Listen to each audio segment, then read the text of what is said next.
성경 말씀을 묵념합니다. 누가복음 2장 1절에서 7절까지입니다. 이때 가이사 아구스도가 영을 내려 천하로 다 호적하라 하였으니 이 호적은 구레뇨가 수리아 총독되었을 때 첫 번 한 것이라. 모든 사람이 호적하러 각각 고향으로 돌아가매 요셉도 다윗집 족속인 고로 갈릴리 나사렛 동네에서 유대를 향하여 베들레헴이라 하는 다윗의 동네로 그 정혼한 마리아와 함께 호적하러 올라가니 마리아가 이미 잉태되었더라. 거기 있을 그때 해산할 날이 차서 맏아들을 낳아 강보로 싸서 구유에 누였으니 이는 사관에 있을 곳이 없음이로라. 아멘.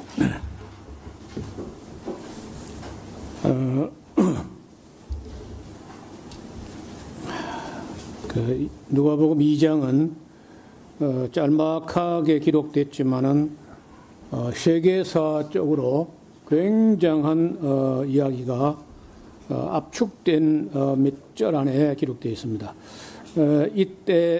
이때라는 말이 예수님 탄생할 그때, 세례 요한이 탄생할 그때인데, 가이사 아구스도라는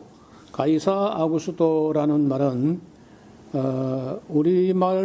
우리말로 이 가이사라고 하는데, 앞을 좀 보시면은 가이사 아구스도라는 말은 우리 할아버지들이 아우구스투스라는 말을 이게 길게 하기 싫으니까 그냥 아구스도 이렇게 한 거예요. 그래서 이런 거는 이제 좀 우리가 발음하는 것도 많이 익숙해지고 하니까 아구스도 이렇게 하지 말고 아우구스투스 이렇게 했으면 좋겠고, 가이사도 글쎄요, 케사르 혹은 그 시이자 혹은 케사르 이렇게 했는데, 가이사니까 우리가 성경을 공부했다 할지라도 세계사하고 처음에 이게 용어가 일치가 안 돼가지고 혼란을 겪는다는 거예요. 가이사 아구스도, 케사르 아우구스투스가 영을 내려서 천하로 호적하라는데, 이 사람이 로마 시대에 그러니까 2차 삼두 정치를 끝내고 결국은 또 그 왕 같은 게 싫어서 그런 공화정을 해왔던 나라가 결국은 또 왕으로 가는 거예요. 이런 황제, 왕 이런 게 싫었던 나라가 프랑스인데 나중에 또 나폴레옹 또 황제가 된다니까. 그래서 민주화 내지는 공화정, 이게 오래된 일이지만은 그걸 잘 이루지 못합니다. 그 인간들은 그저 강력한 지도자가 백성들을 찍소리 못하게 콱 그저 눌러주기를 바라는 그런 노예 근성이 있어요. 민주화라든지 자유를 부담스러워, 오히려. 자유롭게 하니까 어찌 할 바를 모른다는 거예요. 위에 지도자가 그냥 콱 눌러가지고 꼼짝 못하게 일사불란하게 그냥 이렇게 하는 거 좋아하는 사람이 있어요. 그런 독재를 좋아하는 사람이 있습니다. 저 같은 거 그런 즐겁을 하지만은 일반 사람들 중에는 그런 강력한 지도자, 영웅적인 지도자 이런 사람 좋아하는 사람, 그런 기질이 있어요. 제가 보기에 우리 경상도에 좀 그런 기질이 많습니다. 경상도 사람들이 그냥 강력한 지도자, 그러니까 어떤 사람 좋아하냐면 이승만, 박정희, 전두환 이런 사람 좋아하는 거예요. 강력한 지도자, 그 민주화하고 말썽이 많고 말이 많고 이런 거 싫다는 거예요. 그냥 권력을 가지고 콱 눌러서 이런 걸 좋아하는 사람들이 있어요. 우리만 그런 게 아니라 프랑스도 그렇고 로마도 그렇고 민주화를 가장 먼저 시도했던 나라들인데도 결국은 또 황제로 간 거야. 그래서 이제 이 공화정, 삼두정치 이런 거 다 끝내고 왕정으로 돌아가 버린 그 아우구스투스, 이 사람이 이제 본명은 옥타비아누스인데 글쎄 뭐 좀 사람이 쇼맨십도 있고 원로원 로마 원로원이라는 그 소위 말해서 그 로마의 어른들 이런 사람들의 심리를 잘 읽어내는 사람이다. 그 원로원들이 뭘 싫어하냐면요, 그 강력한 왕이 뭐 어쩌고 싫어하는 거예요. 그런데 옥타비아누스가 전쟁에서 이기고 로마 성으로 들어올 때 보통 막 개선문을 통해서 개선 장군으로 들어오게 되면 뭐 교만 떨고 이렇게 하거든요. 그리고 뭐 회중들 국민들에게 막 환호에 응답하면서 하는데 그 옥타비아누스 전쟁에 이기고 들어오면서 백성들이 막 그 환호를 하고 막 하는데 뭐 그냥 눈도 까다가지 않고 그냥 담담하게 들은 거라. 그걸 두고 이제 사람들이 저 얼마나 교만한가 봐라지고 아니 교만 덩어리다 뭐 이렇게 하는 사람도 있고 아니야 너무 긴장해서 그래 뭐 또 그래 입장을 이해하려는 입장도 있고 그랬어요. 근데 딱 들어가서 막상 연설을 할 때 뭐라 하느냐면요. 이제 저는 그저 전쟁에 나가서 원론의 뜻을 받들어서 국민의 뜻을 따라서 싸워서 돌아온 것뿐이고 이제 다시 한 사람의 시민으로 돌아가겠습니다. 그랬다는 거예요. 그래 뭐 듣는 사람들이요. 한 사람의 시민으로? 또 금방 또 감동 먹어서 또 온 국민들이 세상에 그 이기고 또 교만 떨지도 않고 뭐 권력으로 뭐 군림하려고 어쩌고 하지도 않고 그냥 한 사람으로 시민으로 돌아간단다. 우와 해가지고 감동이 먹어가지고 원로원들부터 감동이 돼가지고 황제를 떠받들어 모셔버린 거예요. 이런 심리를 그 능수능란하게 가지고 노는 사람이 아우구스투스. 아우구스투스란 말은 존엄한 자라는 원래 옥타비아누스인데 율리어스 시자라는 사람의 천하의 영웅의 양아들이에요. 여러분 이상하게요. 굉장한 인물들인데 아들이 없는 사람이 많아. 줄리어스 시자가 그런 사람이 여러분 줄리어스 시자는요. 간질병 환자였다는 것도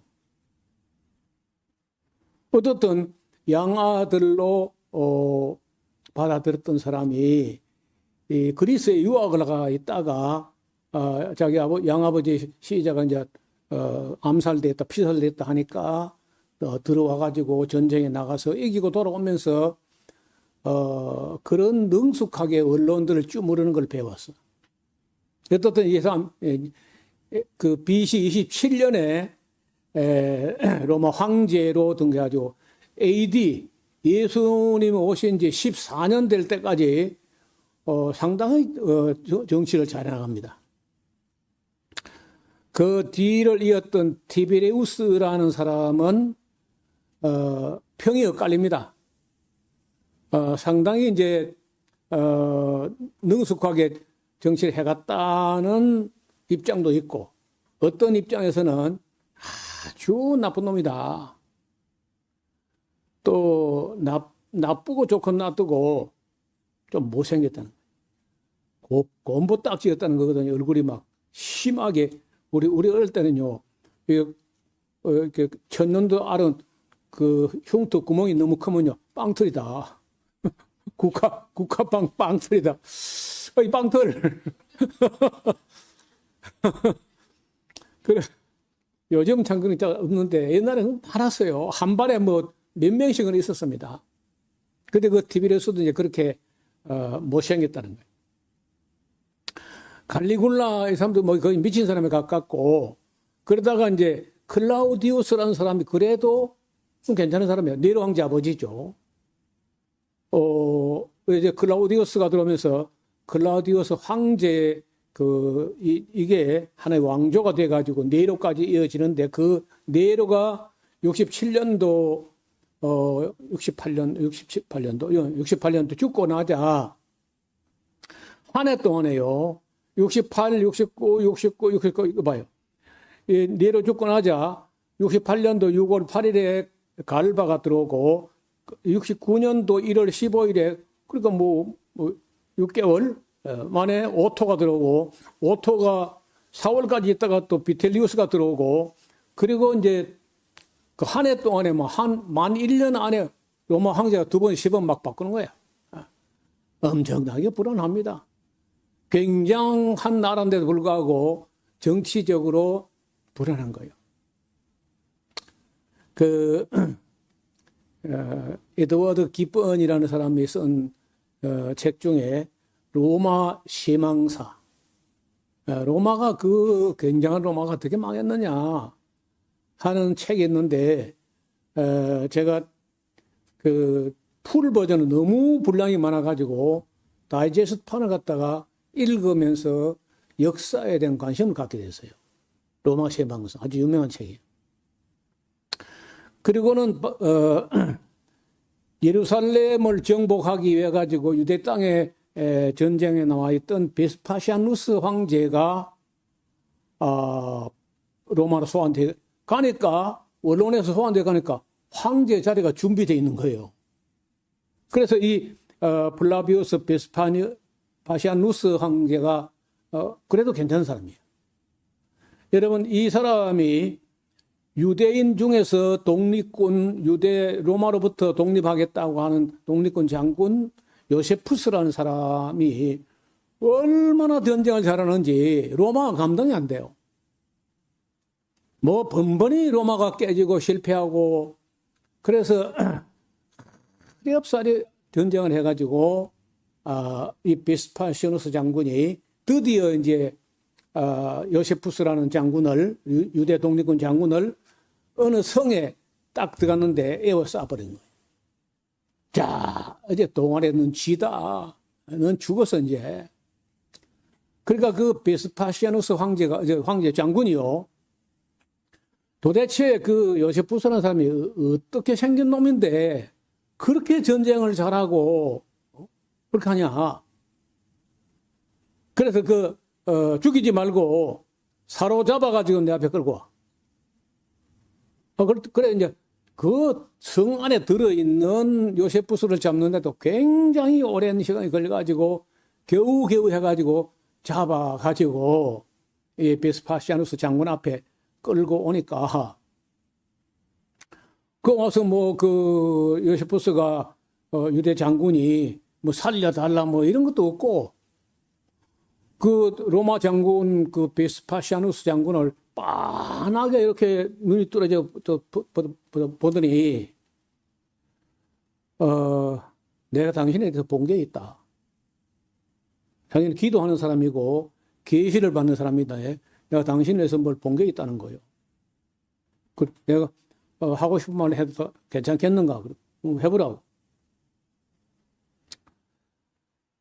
장군의 내가 관성을 보고 내가 기도를 했던 사람인데, 당신 앞으로 얼굴에 새겨져 있는데, 장차 당신이 로마 황제가 될 사람이요. 기분이 나쁘지 않죠? 장군을 보고 로마 지금 장군이 가장 골치 아픈 말썽꾸러기들, 유대인들 진압하기 위해서 와 있는 장군을 보고 적국의 장군이 그 로마 장군을 보고 로마 황제가 될 인상이라고 하니까 혹시 이놈 봐라 이거 아주 맹랑한 놈인데 이거 죽이지 말고 어디 잘 보관해놔. 그러자 며칠 안 있어서 진짜 로마에서 원로원에서 소환이 온 거야. 그렇게 하니까 황제 자리가 마련되어 있어요. 뭐 인터넷이 있는 것도 아니고 신문이 있는 것도 아니고 아무것도 없었는데 어떻게. 그래서 이제 요세푸스라는 사람은 뭔가 하나님의 계시를 보는 사람이다. 이런 평이 있는 거예요. 그래서 로마 황제가 딱 되고 나니까 처음에는 뭐 그냥 정신이 없었는데 가만히 있어. 아니지. 내가 지금 그걸 잊어버리다니 하면서 다시 사람을 보내가지고 그 요세푸스라고 하는 유대 독립군 장군을 로마로 잡아오라. 그래 로마로 가요. 요세푸스가 가가지고 그거 가면 이제 살란지 죽을란지 알 수 없는데 갔더니요. 베스파시아누스 로마 황제가 유대 독립군 장군을 양자로 삼아요. 그래서 성을 줍니다. 성을. 플라비우스 요세푸스라고. 그 플라비우스 가문이거든요. 베스파시아누스의 성이 플라비우스인데 그 플라비우스 성을 주면서 플라비우스 요세푸스라고. 그래서 여러분 지금 요세푸스라는 책이 이따만한 게 4권으로 돼 있는데 유대 전쟁사야. 그러니까 안 읽어도 좋으니까 그 요세푸스라는 책은요. 집에 일단 사놔. 안 읽어도 괜찮아. 그건 정말 중요한 책인 거예요.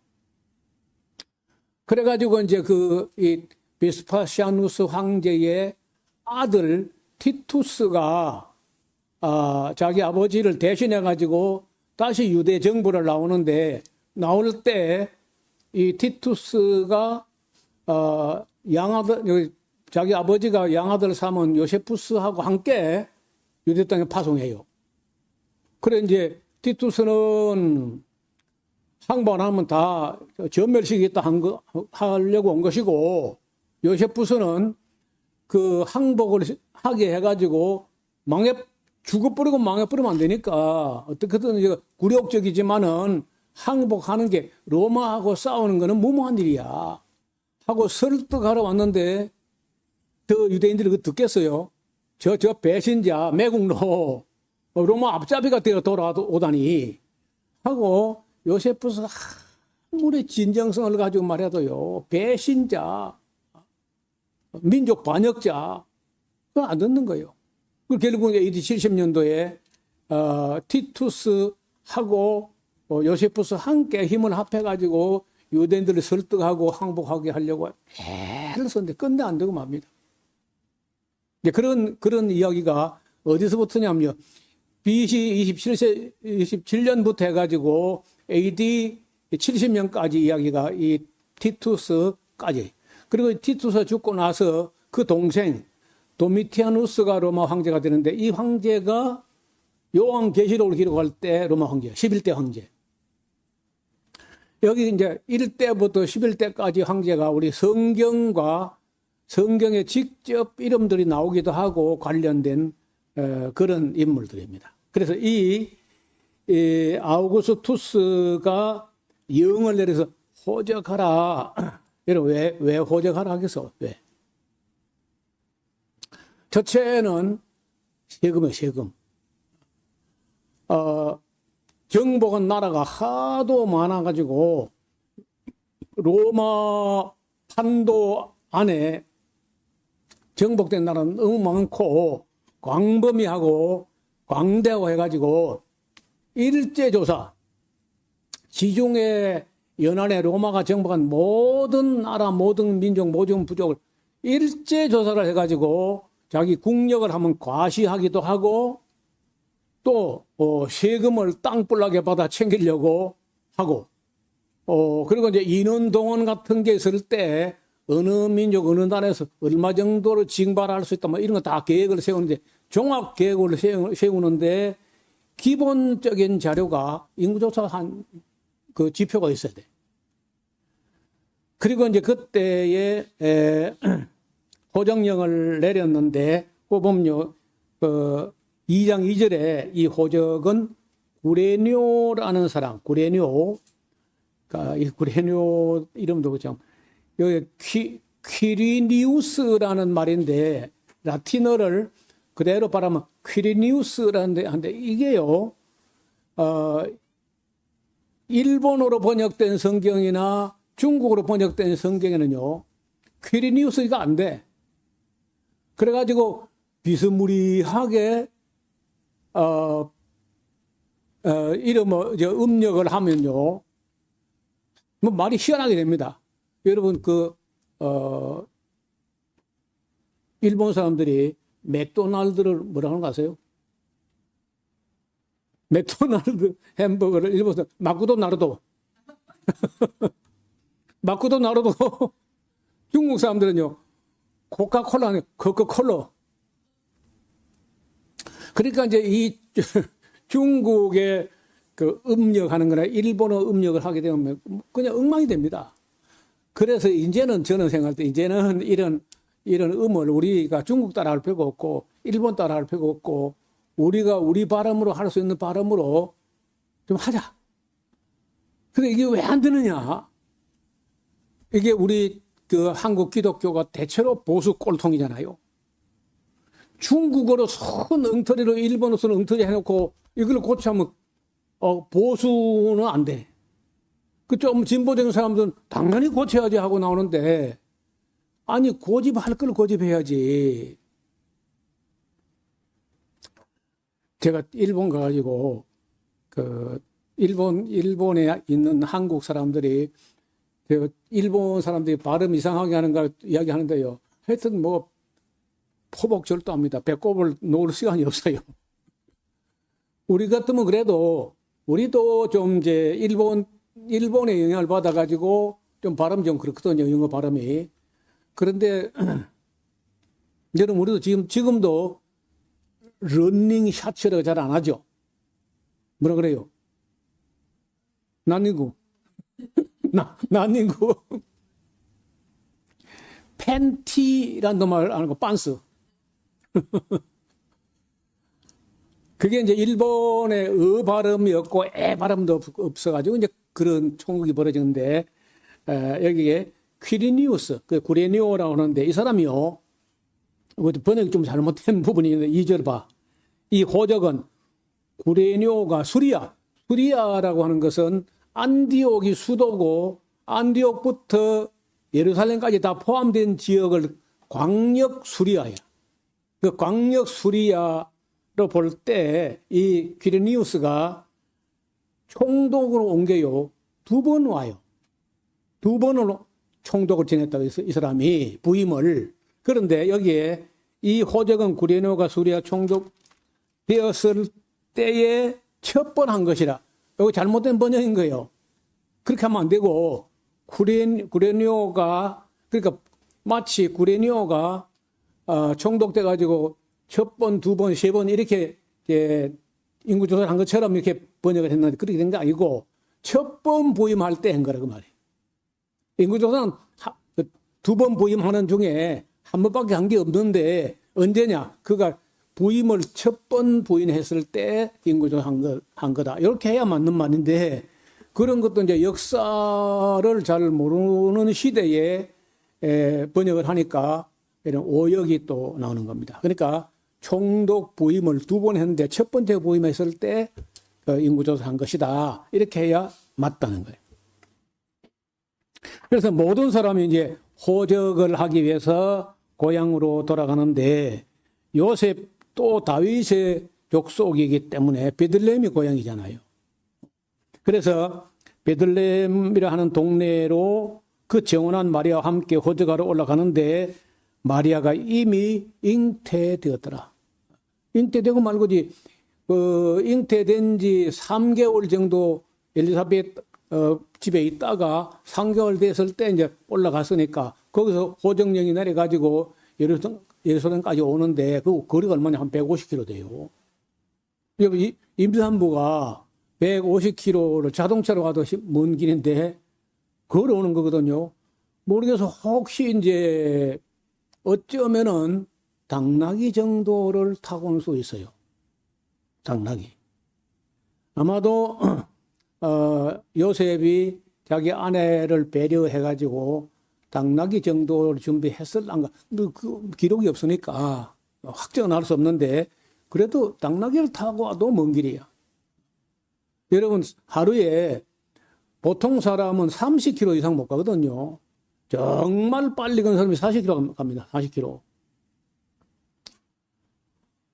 그러면 40km는 백리길인데 수천에서 진주까지 가면 40km야.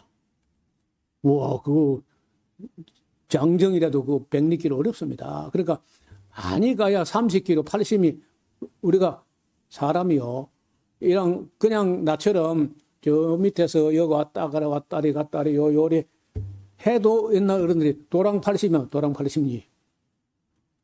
아장아장 왔다리 요리 해도요. 하루 80리 간다 그런 말이 있는데 마리아가 여자 몸으로 아기까지 갖고 있으면요. 내 생각에는 하루 20km도 어렵지 않았겠나. 그럼 150km 되면은요, 일주일 이상 걸렸다는 거예요. 호적하러. 지도를 보겠습니다. 요 나사렛이거든요.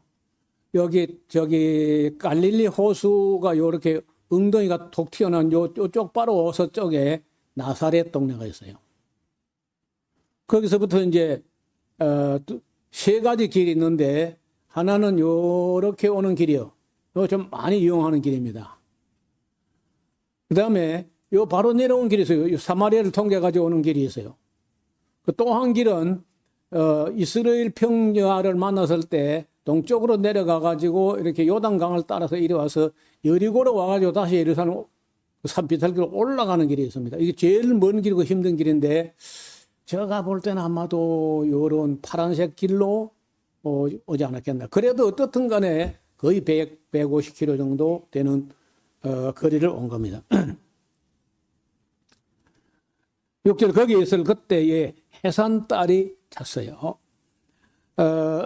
참에 맏아들을 낳아서 강보로 싸서 구유에 뉘었으니 이는 사관, 뭐 여관도 사관도 없고 그런 사람들이 하도 막 호적하기 위해서 밀려오니까 그런 그 여관이라는 게 있다 할지라도 그 들어갈 형편이 안 되는 거예요. 자, 이제 앞을 좀 볼까요? 좀 어려운 얘기인데, 그래도 뭐, 성탄절 때 이야기를 하려고 하다가, 그냥 훗날 뭐 누가 보고 할 때, 그때 이야기를 뭐 하자고 미루어 놨던 건데, 여러분 그 사가랴가, 세례원의 아버지 사가랴가, 이제, 8번째 반열이기 때문에, 한 반열이 15일씩 가면은, 1월 달에 1번, 2번, 2월 달에 3번, 4번, 3월 달에 4번, 5번, 그 4월 달에 7번, 8번이 된데, 그 8번째 반열은요, 4월 말번, 4월 하번이 되거든요. 4월 달 후반부를 담당했는데, 그 4월 달에다가 유대 달력은 우리 달력보다 3개월이 늦게 가요. 그 사람들 1월 달 때 우리가 보는 4월이야. 우리가 그 사람들 1월 달인데 우리는 그 부활절이 4월 달, 3월 말 4월 그렇잖아요. 3개월 차이가 난다고. 그러면 그들이 4월 달에 우리는요, 8월 달쯤, 7월 말 8월이 되는 거야. 그러면 여기서 8월부터 8월 한 달, 9월, 10월, 11월, 12월, 1월, 2월, 3월, 4월까지 하면은 9달하고 반 정도 하면요, 4월 말이나 5월, 들어설 무렵에 세례요한이 탄생하는 걸로 계산이 됩니다. 그러면 그로부터 6개월 예수님 뒤에 태어났으니까 예수님께서 10월 말에서 11월 초입 정도가 예수님 탄생한 날짜로 계산된다는 거예요. 그런데 지금 이제 우리가 지금 지키는 12월 25일은요, 원래 안 맞는 날에, 어느 계산도 안 되는데, 이걸 어떻게 해서 그런 나라를 정했냐면요. 그 날이, 태양이 기운이 하지 지나서부터 하지에서, 해가지고, 점점 태양이 힘을 잃고 이제 줄어들다가, 12월 25일쯤, 12월 24일쯤 되면은요, 낮의 길이가 가장 짧고 밤이 길어. 그래서 태양이 희마리가 없던 때인데, 그때 이제 동지를 지나면서, 태양의 길이가 새로 길어지는, 다시 말해 태양신의 힘을 받는 그런 날로 해가지고, 태양신의 날로 12월 25일이 로마의 미신 혹은 뭐 태양신 섬기는 그런 사람들의 습관을 쫓아 그때가 그들이 큰 명절인 거예요. 태양신 섬기는 명절인 거예요. 그 만약에 그 명절을 그냥 두면은요, 계속해서 태양신 할 건데 그 학자들이 한참 지나다 보니까 우리가 우리 자신들의 생일도 기념하고 아버지, 어머니 생일도 챙겨가면서 예수님이 이 세상 오셨던 날을 우리가 모르고 있다니 이게 말이 되냐. 그럼 모르는 거 어떡해? 여러분, 초창기는요, 상당 기간 동안, 그냥 예수님 곧 올 줄 알았지, 뭐, 예수님 생일 챙겨 한 그런 거는 상상도 안 했는데, 1세기 지나고, 2세기 지나고, 3세기 지나서 좀 되는, 오, 예수님이 이렇게 오랫동안 올 수가 있나 하면서 예수님 오셨던 날짜를, 탄생 날짜를 모른다는 게 이건 말이 안 된다. 그래가지고, 이 사람들이요, 기독교 역사가 중에 섹스투스 율리우스 아프리카누스라는 사람하고 당시 신학자 중에 유명한 터툴리아누스, 이런 사람들이 영적 세계의 완벽한 질서를 따라서 나를 정해야 된다 하면서 예수의 잉태일과 운명하신 순환일을 연결지어 가지고 뭐 만들어 보자 해가지고 3월 25일경이가 아마 예수님께 순환당한 날이 아니겠는가, 이렇게 이제 보고 그 순환당한 날짜로부터 해가지고 하면은 9달 반이 지나게 되면은 12월 25일이 된다는 거예요. 그래가지고 12월 25일을 예수님 탄생한 날짜로 정해가지고 그냥 지키기 오늘까지 온 거예요.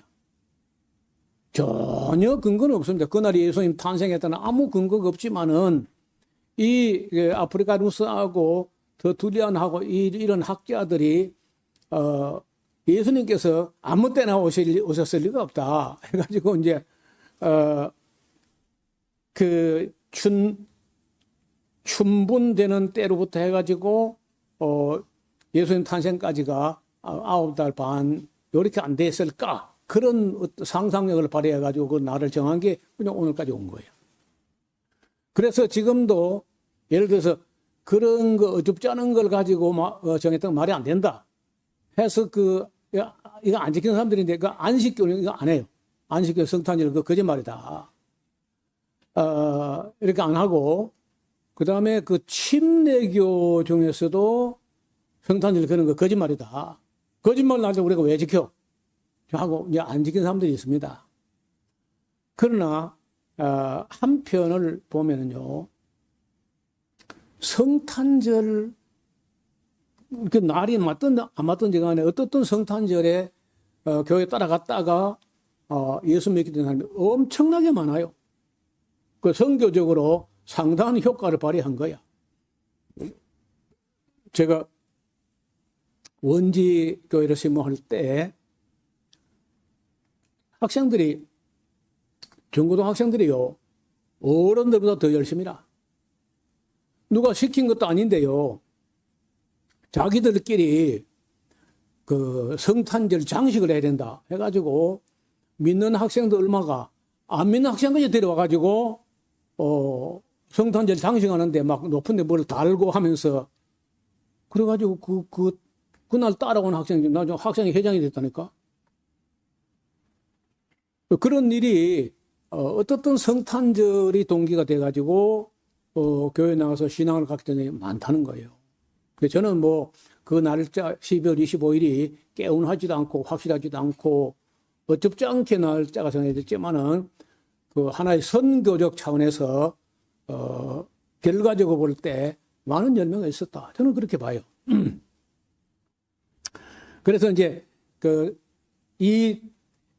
마리아에게 가브리엘 천사 와가지고 수태고지, 네가 지극히 높으신 이의 능력이 너를 덮으시려니 너가 앞으로 잉태할 것이다 하고 한 게 3월 25일이었을 거다. 그리고 이제 그로부터 9달 반이 지나면 12월 25일이 된다. 이렇게 이제 계산을 해가지고 그걸 마치 막 진리처럼 사실처럼 이렇게 막 선동을 해가지고 정착을 시켰는데 나중에 보니까 좀 누가 봐도 좀 무리한 해석이라는 거예요. 아무 근거도 없는 걸 가지고 억지로 끼워 맞추기를 했다는 거죠. 저는 뭐 어떻든 간에 성탄절을 뭐 지금도 우리가 지키고 있고, 모른다고 해가지고 지키지 말자고 우기는 사람들 뭐 좋은 생각 같지는 않다는 거예요. 어쨌든 자 8절을 봐요.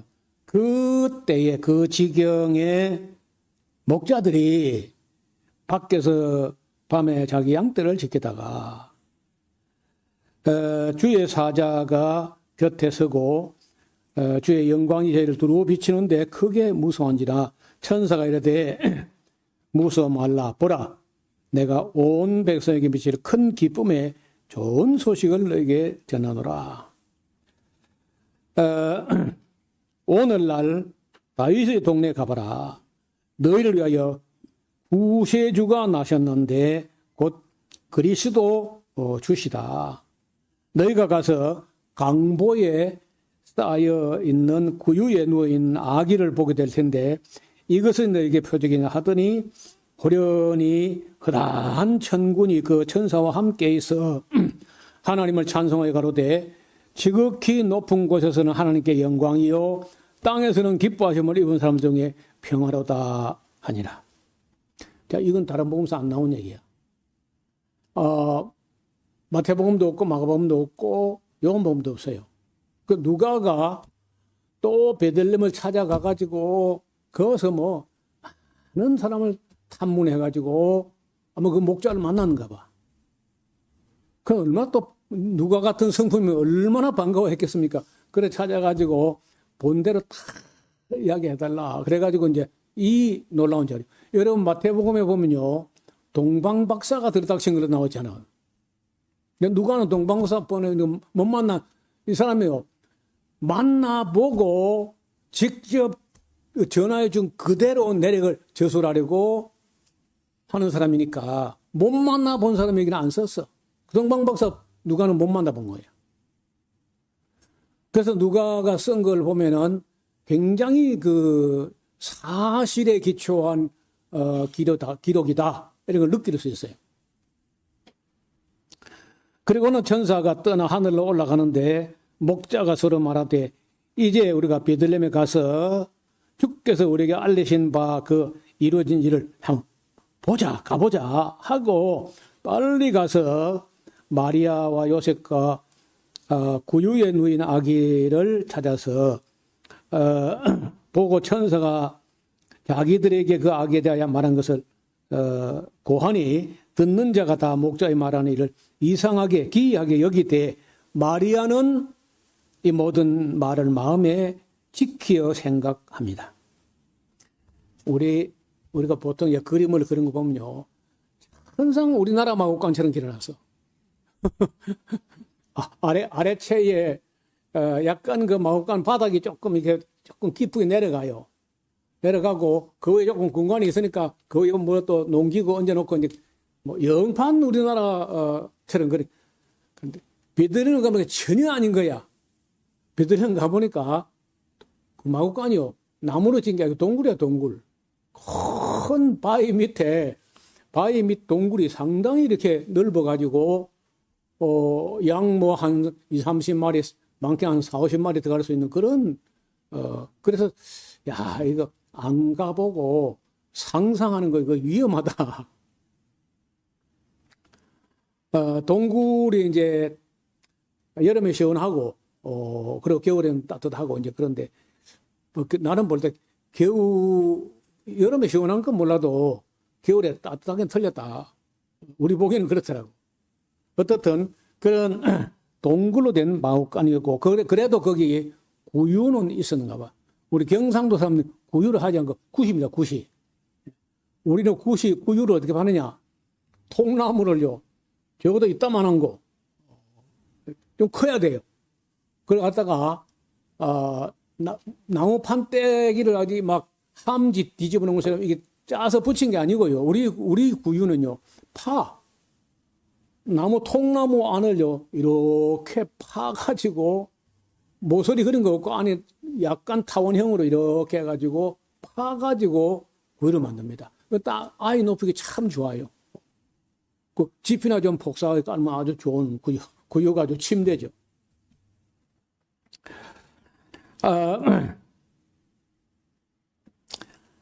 마리아는 마음에 담아 두었습니다. 목자가 자기들에게 이르신 바와 같이 듣고 본 것을 인하여 하나님께 영광을 돌리며 찬송하며 돌아갔습니다. 그리고 이제 할례할 8일이 되니까 이것도 마태복음에는 없어요. 마태복음에 보면요, 응애하고 막 피를 닦고 있는데 동방목사가 들이닥치고 그만 선물 주니까 선물 받아 챙겨 바로 그날 밤에 애구로 도망간 것처럼 써놨어. 그러니까 누가가 볼 때요, 영 마음에 안 드는 거야. 붓을 든 사람이 많은지라 하면서 많아도 마음에 안 드는 거예요. 알아보니까요, 난지 8일 동안에는 꼼짝 안 했습니다. 그리고 더 나아가서 8일이 문제가 아니고 8일 만에 할례 받으러 갔다가 그때 할례 받을 때 이제 이름을 무엇이라 하요? 여호수아라 합니다. 여호수아. 지난번에 여호하난과 여호수아, 예수, 우리말로 예수. 이렇게 이제 그러면 이제 할례 주는 사람이 예수에게 할례를 주노라 하고 이제 할례를 준 거거든요. 그게 다가 아니고 초태생의 남자 아이는요, 하나님께 바쳐야 돼. 안 바치려면요, 송아지나 아니면 양이나 하고 대속물로 바쳐야 돼. 그래서 예수님을 차마 바치지 못하고 이제 아마 그 양이나 뭘 바쳤을 텐데, 그거는 그 임산부가 아이를 낳고 그 산혈이 가두어지고 맑아지고 할 때까지가 33일이 기한인데, 그 33일 지나서 산혈이 맑아진 후에야 그 아이를 성전에 바치도록 갔을 거거든. 그러면 적어도 누가가 조사한 바에 의하면은 예수님이 태어나가지고 33일 안에는 애굽을 못 간 거예요.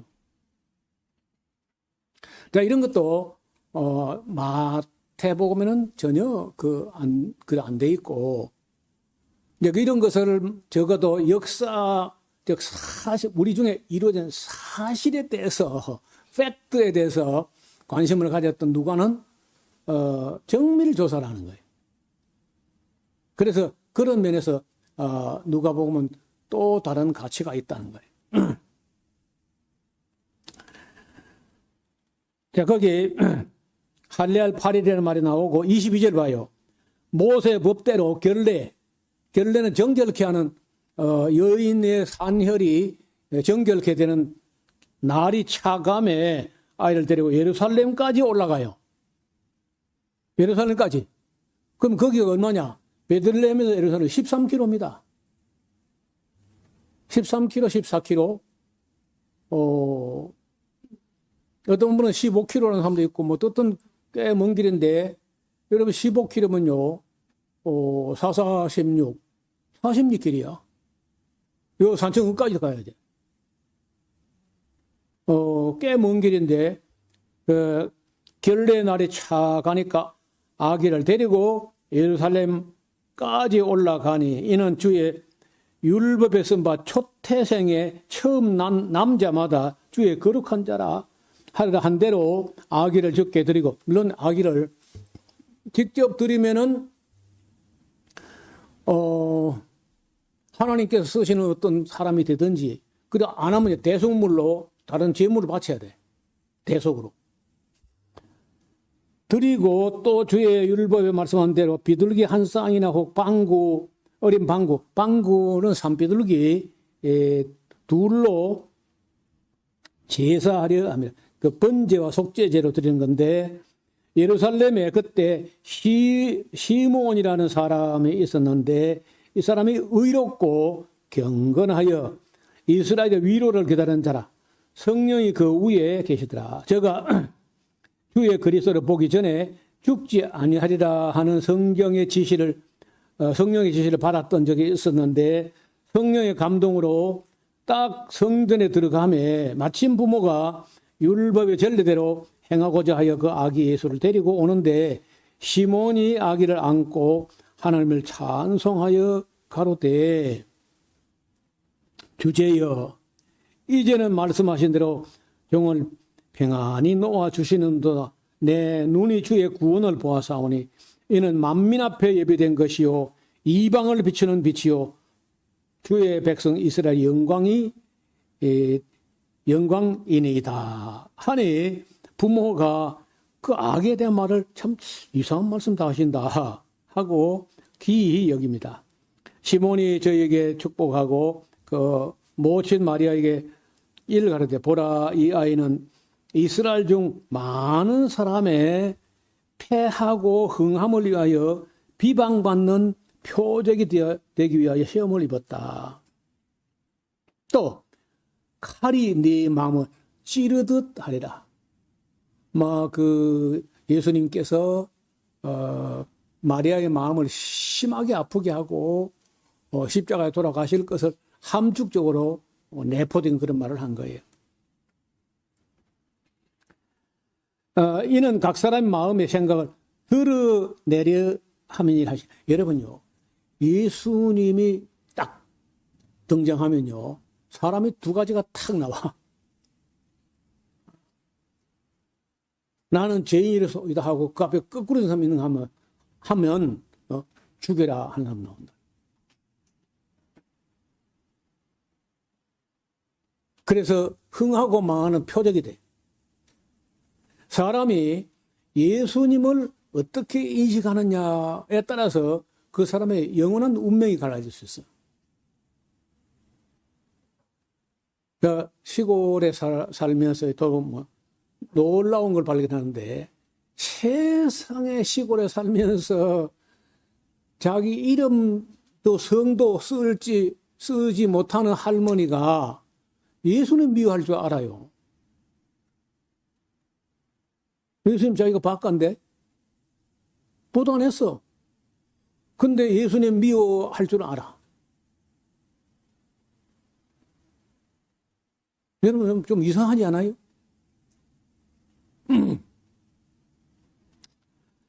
또 한 사람 36절에 아셀 지파 바누엘의 딸 안나라 하는 여자 선지자가 있어가지고 나이 매우 늙었더라. 제가 출가한 후 7해 동안만 남편하고 살다. 자, 여러분 이 7해 결혼해서 7년 같이 살았는데 과부 된 지가 84년이라. 그럼 과부 된 지가 84년인데 7살 살면 91살 하고 그럼 몇 살에 결혼했을게요? 그 100살이 넘은 것 같아, 그죠? 아무래도 100살 넘었던 것 같아. 하여튼 과부 된 지가 84년이니까 남편하고 7년 같이 살았고, 그리고 보통 14살, 15살 되면 결혼하거든요, 유대인들이. 이 사람이요, 그 성전을 떠나지 아니하고 주야에 금식하며 기도함으로 섬기더니 마침 그때 나와서 하나님께 감사하고 예루살렘의 구속됨을 바라는 모든 이에게 이 악에 대하여 말하니라. 주의 율법을 쫓아 모든 일을 필하고 갈릴리로 돌아가 본 동네 나사렛에 이르니라. 애굽은 안 가고? 좀 이상하죠?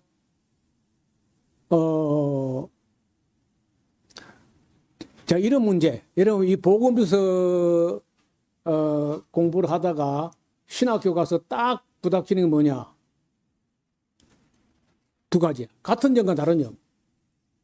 왜 다르냐? 이거 큰 문제가 돼요. 그 다음에 같은 거는요, 그 마가복음하고 마태복음은 한 절 안에 철자 하나도 안 틀리고 똑같아. 똑같아요.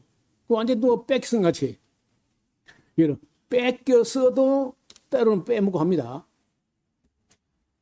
그런데 어떤 철자 하나 안 틀리고 그래서 똑같은 점과 다른 점, 이게 신학교에서 한동안 애를 먹습니다.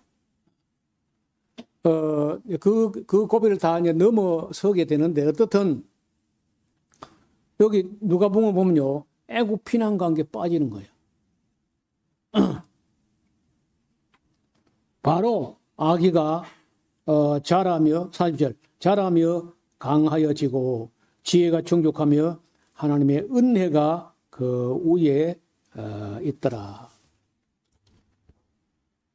이 부분은 읽어오시면은 다음 시간에 예수님의 어린 시절 이야기. 요즘도요 유튜브 보면 예수님께서 12살에 사라졌다가 30살에 나타나면 그동안 어디 갔었냐?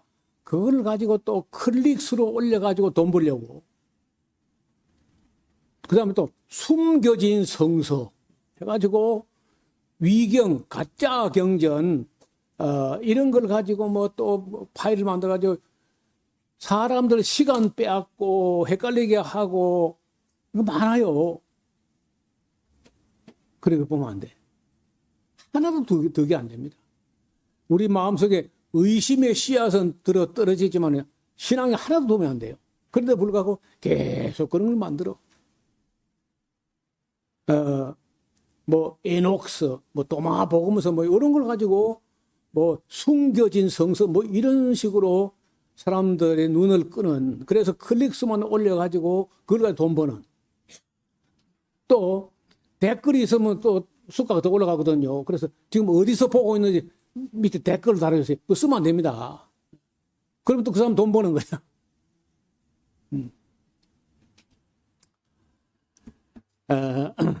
어떻든 40절 이하를 읽어오시면 다음 시간에 보겠습니다. 하나님 아버지, 하나님의 신실한 종 누가에 의해서 우리가 다른 복음에서 찾을 수 없었던 여러 자료들을 통해서 예수님의 또 다른 면들, 우리가 평소에 잘 보지 않던 면들을 보게 하시니 감사드립니다. 오늘도 우리가 마태, 마가 보면서 보지 못했던 여러 자료들을 살펴보면서 하나님의 사람 누가가 얼마나 예수님 이야기를 성실하게 챙기려고 노력했는지를 조금씩 읽어볼 수 있습니다.